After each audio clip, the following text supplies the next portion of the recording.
Welcome to Cope with Hope.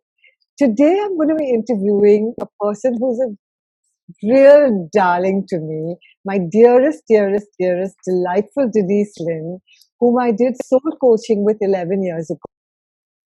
It is an honor to be here with you. And isn't it amazing that we meet like this and be halfway around the world from each other? It's Yes. kind of modern day miracle. Like if you were on one mountain and I was on the other, and I shouted, it would take time for my voice to get, that's the out, to get to the other mountain. And yet here we are halfway around the world. I can see you. I can talk to you. It's one of the blessings of modern technology. There's a lot of things that it distracts us from, but that is one of the blessings. So Denise, what is it that you'd like to talk to us about? Because I want you to talk to us about what you think is important for us. I thought you were going to ask me questions. I thought this was an interview. What would I like to talk about? Oh my gosh. I can't interview you. This is such a challenging time in history. And it is such a challenging time in not just the lives of a few, but the lives in many. And in fact, the entire planet is caught up in this time of chaos. And it's hard not to get caught up in it. It's hard not for that polarization, right and wrong. I'm right, you're wrong. It's hard not to get pulled into that. And I remind myself of a few things. One is I think of the crocodile in Africa. And I think of during the times of great drought and when the water holes get smaller and smaller and the water is dying. And if the water dies, because it's getting clogged with algae and if the water dies, the animals die. The animals die. It's death across the land. And yet we have the crocodile who will come in. And as he or she goes through that water, whipping the tail, they aerate the water. And in that aeration, and it seems chaotic. It's like, that's a crocodile. And they're just mucking up the water and they're turning it over and it's muddy. But they keep the water alive. And through the chaos, new life comes. I pray that on some level with this chaos, that it is like the crocodile churning the waters up. And I don't know if that's true. It could be just chaos. It could be like the beginning of the end, but it could also be that there is this opportunity for new growth, new beginnings, and new perceptions of the world. So that's one thing I remind myself of. The other thing I remind myself of is it's hard not to be judgmental right now. I mean, it's really hard not to be judgmental of, our leaders and so many things. And I continue to look at what I'm judging out there. And then I sink inside of myself to find that place where it dwells within me. I judge prejudice. I judge it a lot. And so I've been sinking inside and finding that subtle prejudice of various things that I have inside of myself that I didn't even know I had. And not prejudice just of races, but of, I don't know, things people eat and lifestyles. And I mean, there's so much prejudice inside of there.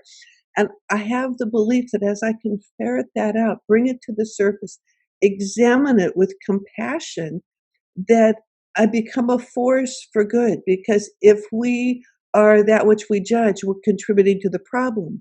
But if we are able to create that balance within ourselves, I believe that every person becomes like a pebble dropped in a still pool whose ripples are felt afar the shore. And it's uncomfortable. It's really uncomfortable to look within and find that the shadow within. It's so much easier to stand in the place of righteous judgment. That's easier. And a study just came out that said that people actually feel good when they're being righteous anger. They have all these endorphins flow through them.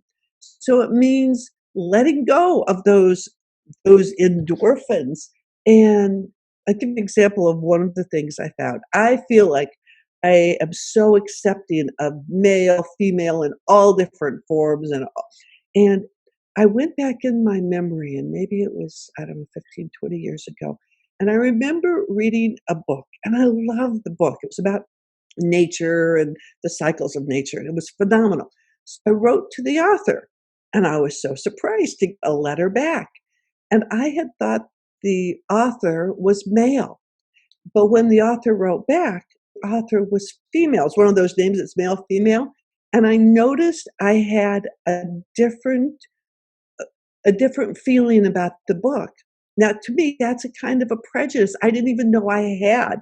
So it's those kind of subtle things, and and I think the secret is to not judge, just to like, isn't that interesting? I didn't know I had that prejudice, but there you go.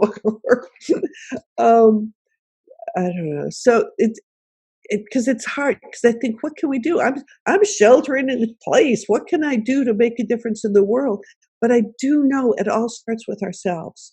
And I also think there's power in intent and prayer. And the example I use is many years ago in the south of England, in a tiny little seaside town called Brighton. They were having some challenges during the summertime. Gangs would come in. There was a lot of drunkenness and accidents and violence and crime. So some people in this small town wanted to make a difference. And they thought, well, what can we do? They believed in the power of prayer.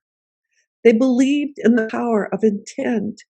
And so what they did was, for 1 minute a day, every day, at exactly 12 noon, from 12 noon to 12:01, they sent prayers and love to the fountain in town, with the intent that out of that fountain, their love would spread throughout the town. After a year, they said it feels different, but they wanted to see, well, is it just the way we feel, or is it actually different? So they compared the accidents from that year with previous accidents. They compared the crime with that year, previous years. They compared the emergency entrances into the hospital. Over and over again, the statistics were way down for that year. They called themselves the Fountain Group. This began to spread, not just across England, but across other countries. And in every case, they found that for the year that they did this, there was a difference. And to me, I talk about this a lot because it gives credence to this idea that even the smallest thing can make a difference. Yeah. So those are the things that I'm doing during this time to in my own small way, to make a difference. There we go. You asked me to talk. I talked. Please, will you tell us something about what hope means to you? And can you lead us through a small little process on hope? No, it's interesting. Hope is something I don't really think much about. I do. What comes into my mind is that when they did research for the people who survived, the Jewish people who survived Nazi Germany, and they wanted to see, why is it that some survived and some didn't, given the same circumstance? Because they wanted to understand if there was some modality that we could use in the future. And what they found is the people who survived had hope. They had hope of a better future. They had hope of a brighter time. And I remembered that research because to be able to hold the intent, the prayer, and to have hope or a positive expectation that maybe this is a challenge now, but it will get better. Spring always follows winter. After the darkness of night, the sun always rises. And for me, there's power in hope. There's power in believing in a positive future. So Thank you. those would be my words. Thank you, Denise. Denise, would you lead us through a small little process on hope or love or something? Sure. Sure. Um, Allowing your eyes to close, taking a breath,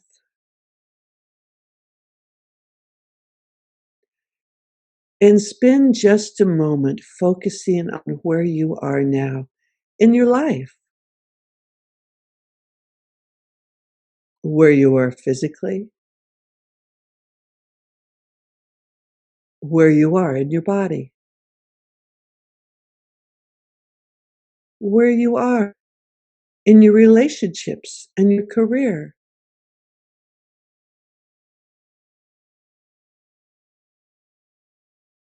That's good. The soul loves the truth. What is the truth about this moment, here, now?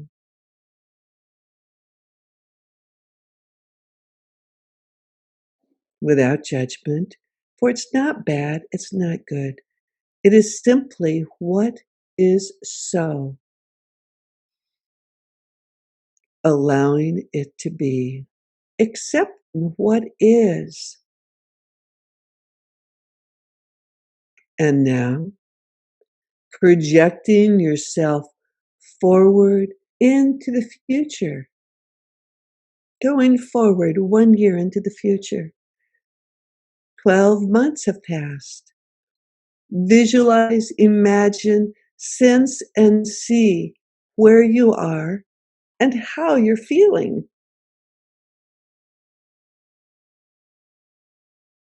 Is your body strong and vital?